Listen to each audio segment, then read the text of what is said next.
Information, please.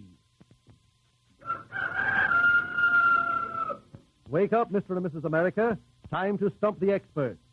The Catch as Catch Can battle of the great American public versus our quartet of mental giants continues. Do you want to get into this question and answer game that has the whole country by the mental ears? Well, here's how. Send us questions and the correct answers.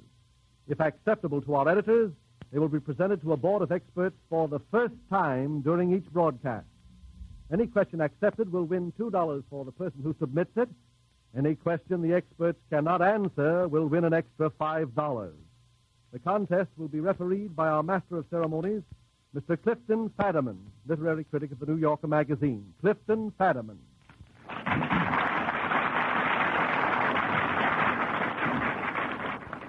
Thank you. Good evening, everybody. I want to begin this evening by reminding our audience that our experts are real experts and no fooling.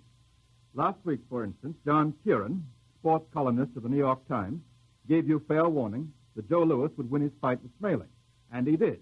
Information, please, never fails. Take a bow, Mr. Kieran. Now, serving along with Mr. Kieran on the jury tonight are Franklin C. Adams, director of the famous Conning Tower column in the New York Post, a self-confessed humorist. Mark Duffield, day news editor of the New York Herald Tribune, a self-confessed journalist. And as our guest of honor, we are happy to welcome the first woman to sit in on Information Please board, Carmen Snow, editor-in-chief of Harper's Bazaar and a self-confessed feminist. And now, folks, remember, this quartet hasn't seen these questions in advance. This is an informal, spontaneous, unrehearsed, uninhibited, unrestrained program. Questions are addressed to the entire board. Any member who wishes to may raise his or her hand and try to answer the question I will read. The question must be answered by one member, except where it's composed of more than two parts. In that case, the board may cooperate. But if any part is answered incorrectly, $5 is forfeited. When you hear that cash register sound, that means $5 is actually being paid out to the lucky questioner. And now, that sound, that's just Mr. Adams coining an epigram. Enough of this frivolity. Now, my fine feathered experts, I want you and your imagination to travel back, far back to your childhood. Okay, start traveling. Mr. Kieran, you reached your childhood yet? Yes, sir. Stop. First question. From Miss Rose Hilton, 246 West End Avenue, New York City. Recite or sing. If you answer this, Mr. Adams, just figure on reciting it, will you please? Recite or sing well-known nursery rhymes which employ for their themes accident, fright, starvation, and thievery. Dreadful question.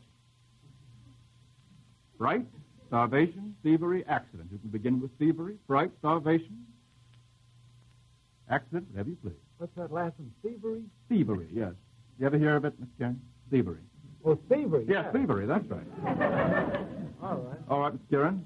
What's that first one now? First one is accident. You needn't start with Jack accident. and Jill went up the hill to fetch a pail That's of water. correct. That's enough. He knows it. That's correct. The next, fright. Well, skip that for a minute and give me the next one. All right. Starvation. Old Mother Hubbard lived in a cupboard. That's right. That's Went right. to a cupboard and so Right. forth. He knows starvation. Thievery. Taffy was a Welshman. Taffy was a thief. That's correct.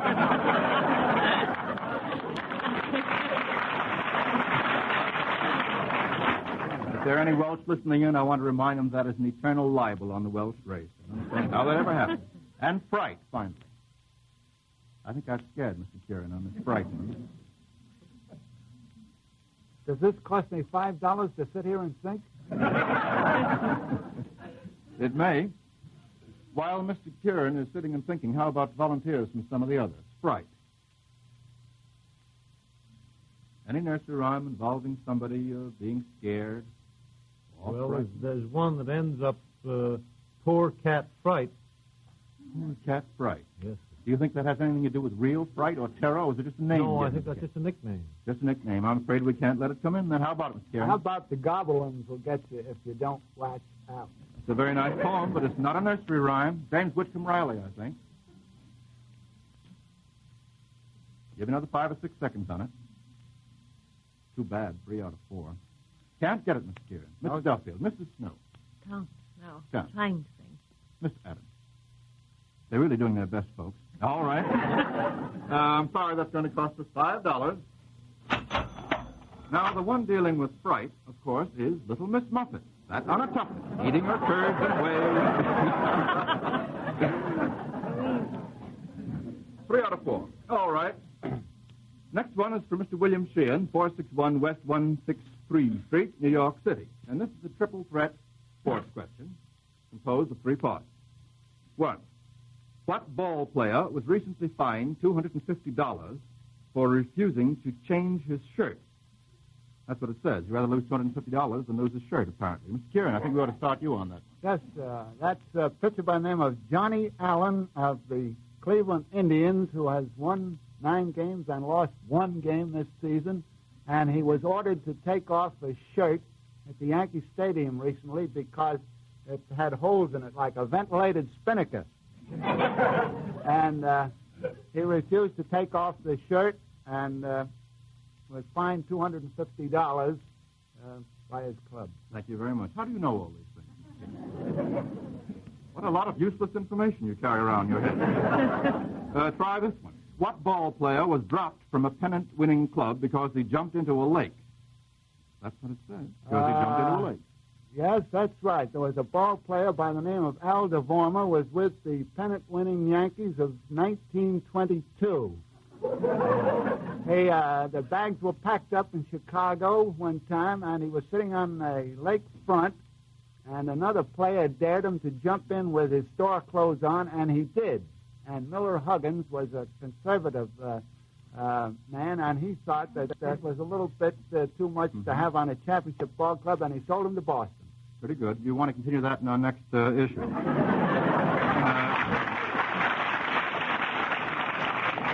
You know, folks, I hardly believe myself that these are unrehearsed programs when I listen to Mr. Kieran, but they really are. 3rd, did any runner ever win an Olympic race after breaking his leg? Just let's have a short, snappy, correct answer, Mr. Kieran. I know 2 runners who won.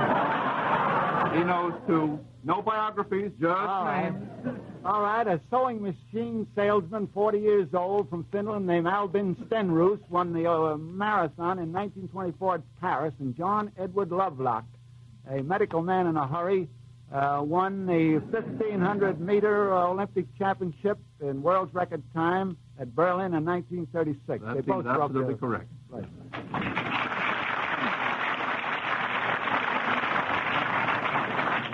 Now, Mr. Kieran, you just rest on your laurels for a moment, and we'll let someone else have a chance. This comes from Mr. William Barish, 5913 Alma Street, Philadelphia, Pennsylvania. What 3 public offices did Franklin D. Roosevelt hold before becoming the President of the United States? 3 public offices. Don't whisper the answers. I know the audience is brighter than the experts. Mr. Adams. Vice President of the United States. Franklin D. Roosevelt. Franklin D. Governor of New York. Governor of New York is correct, yes. Assistant Secretary of the Navy. That's correct. And the 3rd? Mr. Duffield, help us out on that. What 3rd public office? How about it, boys? How about it? Mr. Kieran, Help. Mr. Duffield are looking at each other, getting no response. Might have been sheriff of Dutchess County. No, it wasn't. It was not. It's going to cost us $5, I'm afraid. Well, the 3rd was, of course, his first public office in 1909. He was a member of the New York State Legislature, a state senator, I believe. I think we should have known that, boys. I think we should have known that. Next question. From Mrs. R.F. Helen Bosworth, 283 St. Paul Street, Brookline, Massachusetts. Now attend carefully. What authors created these famous detectives? I'm going to read 8 detectives, and you'll have to name 6 out of the 8. First, Sherlock Holmes. Volunteer. Sherlock Holmes. Mr. Duffield. Conan Doyle. Correct. The second, Philo Vance. Mr. Adams. S.S. Van Dyne. Mr. Adams, do you remember Ogden Nash's very bitter couplet about Philo Vance? I might, but that isn't in the question. It isn't in the question.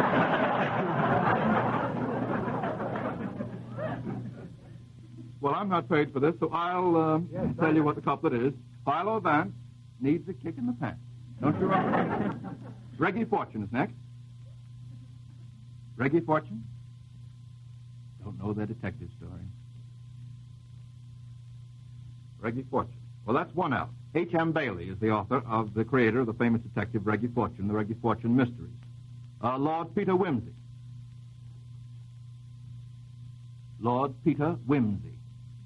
That English woman, you know. Lord Peter Wimsey. Not Whimsy, Wimsey. W-I-M-S-E-Y. I'm afraid I'll have to count that. Dorothy Sayers. Dorothy Sayers is correct. Just came in by the skin of your teeth, Mr. Adams. Very good. Perry Mason. Perry Mason. They read a lot, folks, but they don't read detective stories. Perry Mason. They used to publish the Youth's Companion. That's irrelevant. Perry Mason. It's an American, very famous American detective story writer named Earl Stanley Gardner. That's two. A.Z. Mayo. A.Z. Mayo. A-S-E-Y, Mayo, M-A-Y-O. I think I've got them on the run now. Phoebe Atwood Taylor, famous Cape Cod mystery stories, I think they are. Ellery Queen. The answer to that's a sticker. Mr. Adams. Ellery Queen. That's correct. Arsène Lupin. Arsène Lupin. Or Lupin, if you wish. Very famous, old-time French, as you can very well imagine, detective story writer, named Maurice Leblanc. They only got 4 out of 8 there. That's going to cost us $5, I'm afraid. Next time you come here, be sure that you've read detective stories. Next one comes from Mr. Bob Weltner, Jr., 21 Bryan Street, Uniontown, Pennsylvania. Name 5 wildflowers that are named after people. Not people that are named after flowers. That is, rose wouldn't be correct. 5 wildflowers that include in their names the names of people. Latin or English names?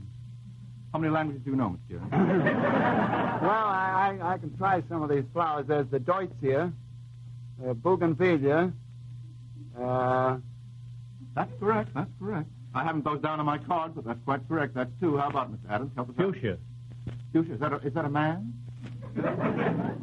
That's named after a man. It is named after a man. I didn't mean exactly that type of name. Black-Eyed Susan would be an example of what Johnny I meant. Jumper. I beg pardon? Johnny Jumper. That's right. That's 4. When you have one more. Bachelor's Button. Why, Mr. Adams, I think that's a joke. No. Well, that's not named after a woman. No, that's right. Well, do you count a violet? Would you call that? Might let it in. I'd rather have something better than that. One more. Flowers that include first names in them. Daisy. No. Seems to me that the person is named after the flower. 4.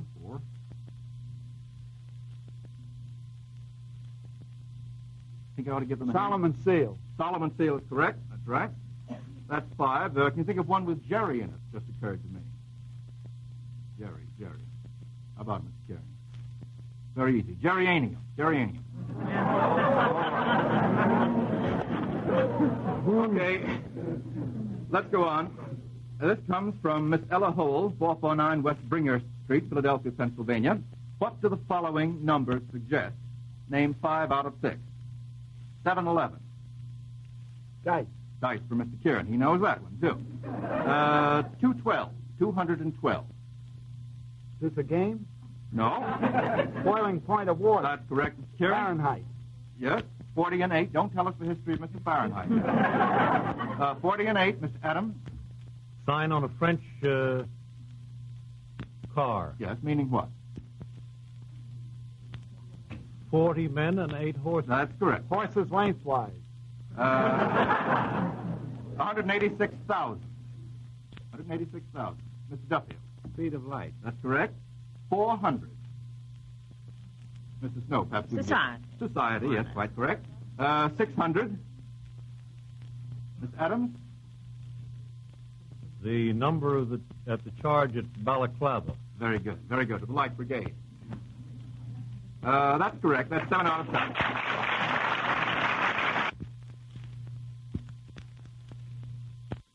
I think I'll put in one more just for fun. How about the number 7? None of you can answer that. This is the 7th broadcast of Information, Please. Advertisement. The next question from Miss Alice Landau of Chicago, Illinois, is this. Can you name an article of women's clothing, currently or recently fashionable, that derives from a native costume of each of the following countries? Now, Mrs. Snow, I imagine you want to take this one, and please don't get the idea that I know the answers to it. Whatever you say is okay with me. Spain. Spain. Espadrille. That would be Bolero. correct. Yes, very good. Austria. Dirndl, of course. Dirndl, yes. Dirndl, How yes. do you spell Dirndl, Mrs. Snow? I couldn't possibly spell it. D-I-R-N-D-L. Well, I think I only saw it today, and I didn't know what it meant. Did you really see it spelled D-I-R-N-D-L? Yes. Well, I think that's wrong. I think it's D-R-N-D-L. Oh. They say no. Don't ring up $5 on me. Scotland, Mrs. Snow. Scotland. Plaid. The Yes. kilt. France. Breton sailor. That's was quite that it? correct. Greece. Greece is a tough one. Sandals, do you think? Do you think? Sandals, or, well, tunics. Tunic, you yes, know. very good. Yes. I have something down here called Cosmetic. Cosmetic? Greece. I see what you mean.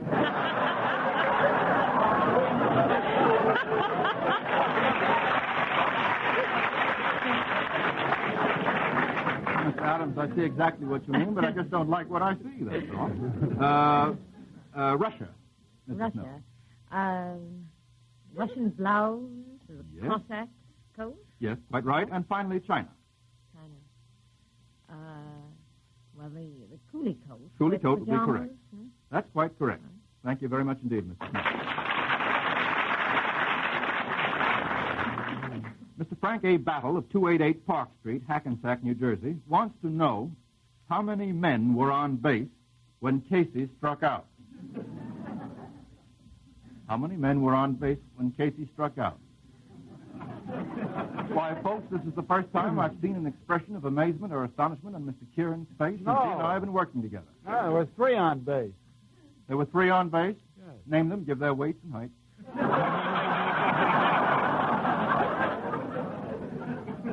Now, were there 3 on base, Mr. Kieran? Well, I believe it's so described in the poem by Mr. Thayer, but I don't remember it all. Well, verbatim. you've got the name of the author right, but otherwise you're wrong. I'm sorry to say that's going to cost us $5. How many were on? There were only 2 on, but Flynn let fly a single to the wonderment of all, and the much despised Blakey tore the cover off the ball, and when the dust had lifted and they saw what had occurred, there was Blakey safe at second and Flynn a hugging third. That makes Blakey and Flynn on base, correct? Yes. 2. We've got him finally, folks. The straggling Kieran is down for the straggling count. few got up to go. In deep despair, the rest. Now, so far, we have lost $20. Doing just middling well. Next question from Mr. Rufus F. Meyer, 233 Wimbledon Road, Rochester, New York. To whom do the following official titles belong? There are 4 official titles. 1, Keeper of the 24 Golden Umbrellas. Keeper of the 24 Golden Umbrellas. They look pretty blank.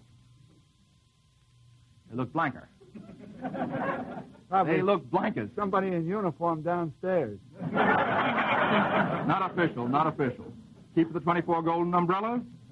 The King of Siam is the answer. The King of Siam. You knew that, Mr. Kieran, didn't you? Now I know it. Yes. 2, Conquering Lion of the Tribe of Judah. Mr. Duffield. King of Ethiopia. Late king of Ethiopia. Ex-king. Ex-King. Former king. Don't We don't quarrel, say boys X. and girls. Don't Say quarrel. X in the time. 3, Defender of the Faith.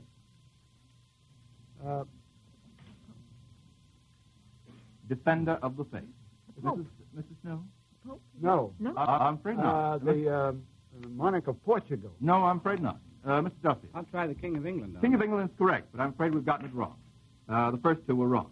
And 4, the Great White Father. The Great White Father. Mr. Adams. President of the United States. Yes, whose official title is that? I mean, who gives him that official title? The Indians. The Indians is correct. However, we only got 2 out of 4 on that. We must bring up $5 for Mr. Meyer of Rochester, New York. Next, this is for Mrs. H.F. Blanchard, 37 Reed Avenue, Crestwood, New York. Very simple question. Name these gals, spelled G-A-L-S. Mr. Adams, would you like to take a chance on naming these gals? 1. Who dwelt among the untrodden ways? Lucy. Lucy, yes. Whose Lucy was that? Wordsworth. Wordsworth. Little Lucy. That's correct. 2. We've got to get 4 out of 5 on this. 2. Who lived many and many a year ago in a kingdom by the sea? Any other volunteers in case Mr. Adams doesn't know Annabel Lee. Annabel Lee. Mr. Adams knows it. That's correct. Who's Annabel Lee? Mr. Poe's Annabel Lee. If you think I'm going to say you're Annabel Lee, you're crazy. 3. Who raked the meadows sweet with hay? Mr. Kieran. Maud Muller. Yes, who's Maud Muller? John Greenleaf Whittier. That's right. I thought he was going to say Wagner.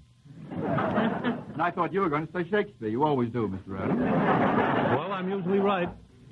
Yeah, once out of twice. 4. Whose fair face beams in all my dreams? Whose fair face beams in all my dreams? Mr. Adams. Who's Sweet Adeline? I don't know. And number 5, we've already won the $5. 5. Who cried, "For you and you alone, I'd turn a kingdom down"? For you and you alone, I'd turn a kingdom down. Mr. Duffield, do you know that? No, you don't. That one I Mr. don't Kieran, know. you don't know that. She was probably lying anyway. Yes, but that's not the answer. Mr. Snow, you don't know that? I'm afraid I don't. Mr. Adams, you don't know that. No, he doesn't. Folks, do you know who wrote that? I'll tell you. Franklin P. Adams, and he doesn't know it.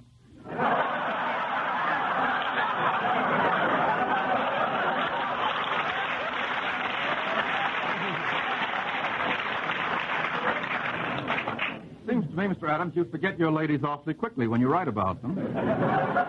Next question. They come easy and go easy. Nice to know that. The next is from Mr. Alfred Count of San Francisco. What important event and what famous person were largely responsible for introducing the bobbed hair vogue? Oh, Mrs. Snow, let's have that. Irene Castle, I think. Irene Castle, you know the circumstances connected with that? Oh, wasn't it just after the war? I mean, the World War. Just during it, yes. Yes. Yeah. During it. Well, no, I don't really know why. She cut her hair, do you mean? Yes. No. Do you know why she did? No. Well, I wouldn't know either if I didn't have it down on this card. I think it bothered her while she was dancing. No. No, she set that fashion when the after effects of a fever made it necessary for her to appear on the stage with clipped hair. That's correct.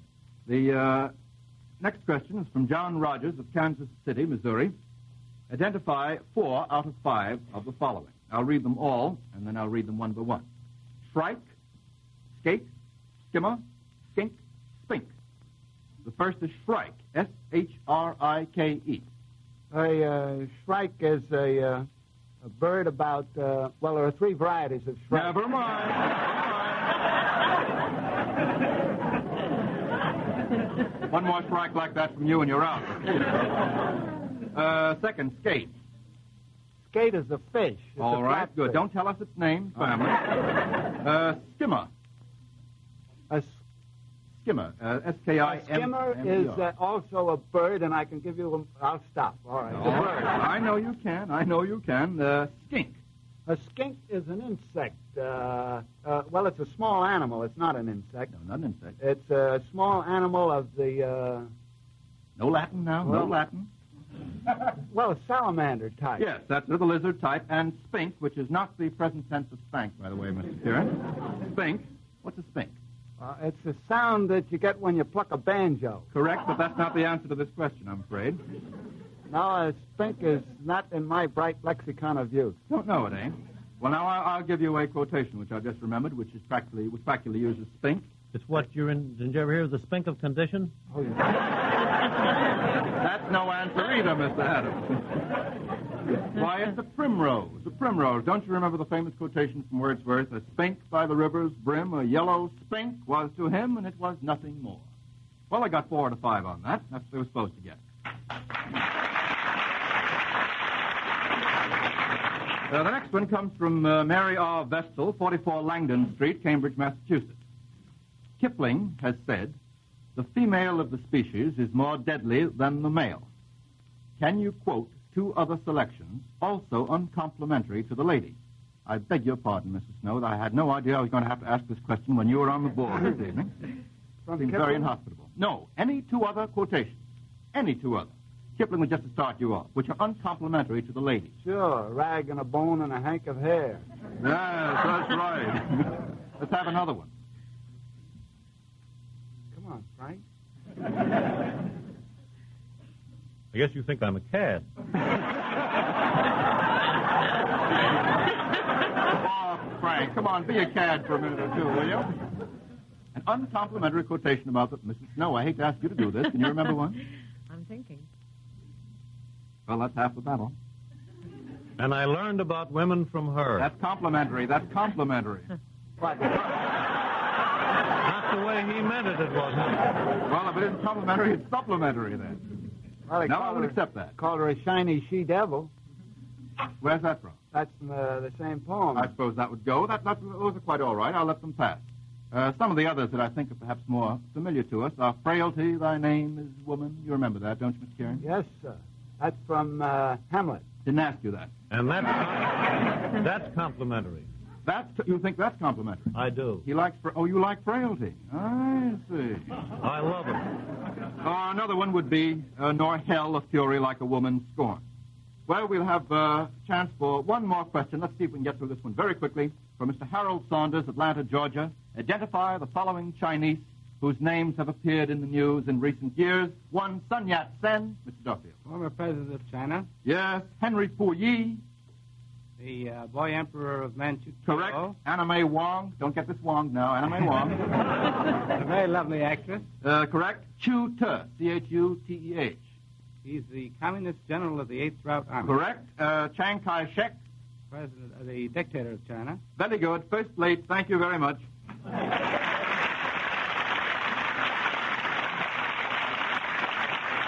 I'm afraid that's all the questions we'll have time for tonight. Now, the total penalties, why, they're less than I thought. Only $25 lost. The kitty's been reduced by that sum. Not bad business. Thank you all members of the board, and you particularly, Mrs. Snow, thank you, and all the folks that have submitted questions. Mr. Cross now has a word for you about next week's contest. Good night, everybody, and please come again.